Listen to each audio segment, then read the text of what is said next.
Welcome to video number 2. Today we're going to discuss all things related to matter. We'll explore the fascinating physical properties that make each substance unique, learn the difference between pure substances and mixtures, and dive into the concept of density to understand how different materials stack up against each other. It is our goal that by the end of this video, you'll have a whole new way of looking at the world around you. Let's get ready to start talking about the science of matter.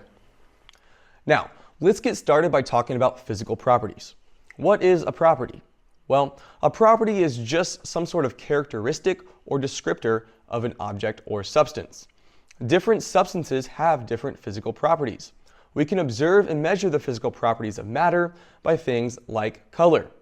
Color is just determined by what colors of light are reflected by a substance. If light just passes through the substance may lack color.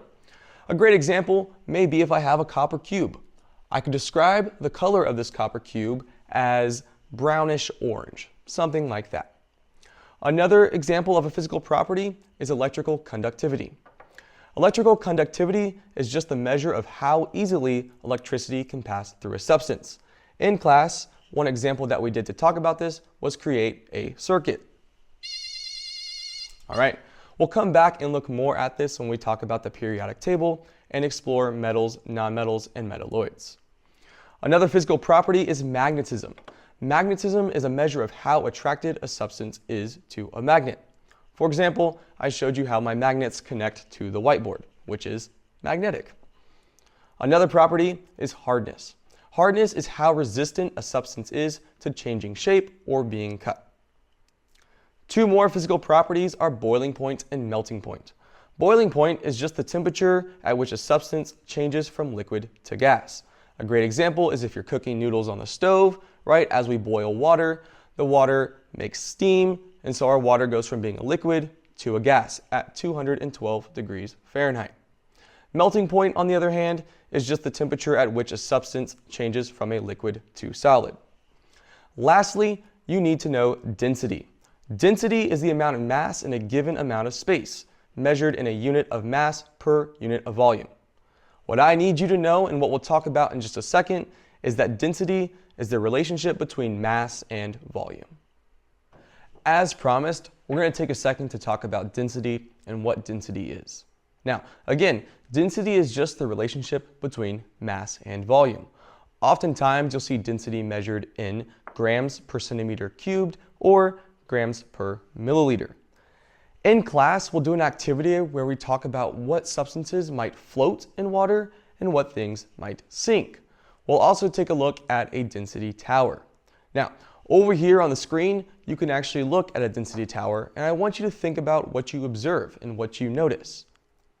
For example, the ping pong ball that is really light is floating on top of the lamp oil. However, the metal bolt has sunk all the way to the bottom. Why is that? Well, denser substances often sink to the bottom, while less dense substances, like the ping pong ball, float to the top. Go ahead and take a second to read all about this density tower and see what you notice. All right, mathematicians, let's talk about how you can calculate for density. Okay. Step 1, you need to know the formula, which is density equals mass over volume. All right, and an easy way to memorize that is D equals M over V. Okay, so density is equal to mass over volume. Another trick we talked about to memorize this formula is that because you love density so much, you can write density equals a heart, and if you draw a line horizontally through your heart, it almost looks like you have an M on top and a V on the bottom, because you know that density equals mass divided by volume. Now, I'm not an artist, but let's pretend we have a cube of some sorts.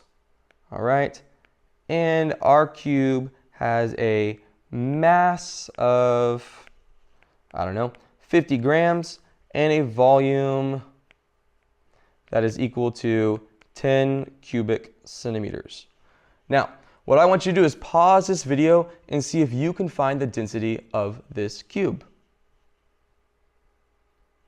Did you pause the video?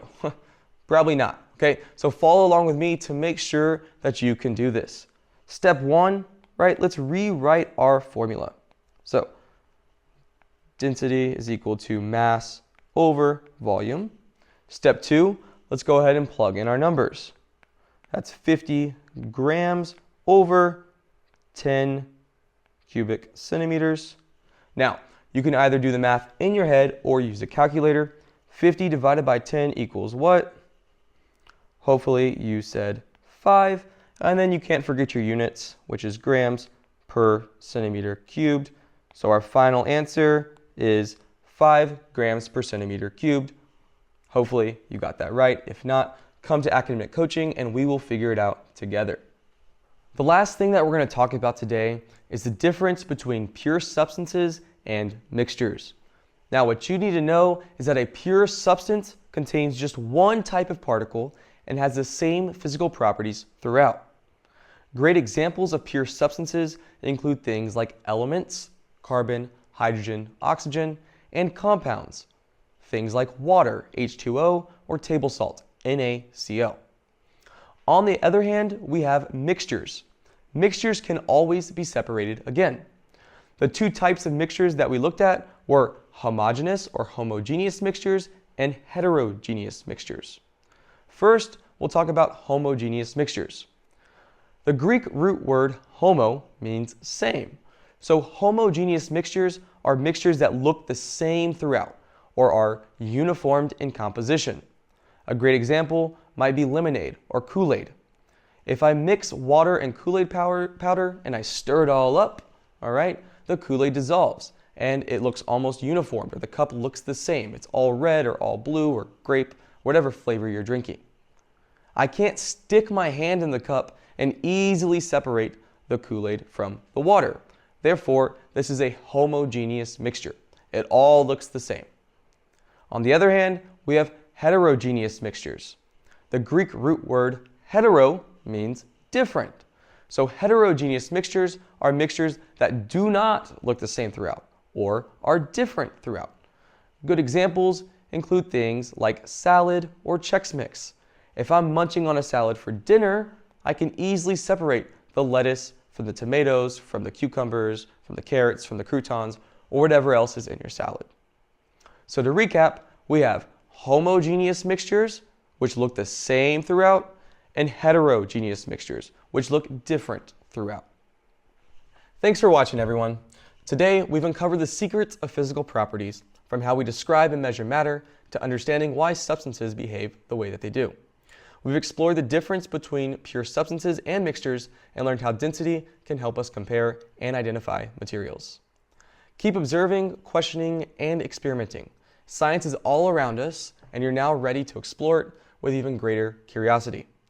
I'm proud of you for being here today, and I can't wait to see you in class this week. Have a great rest of your weekend, and stay awesome.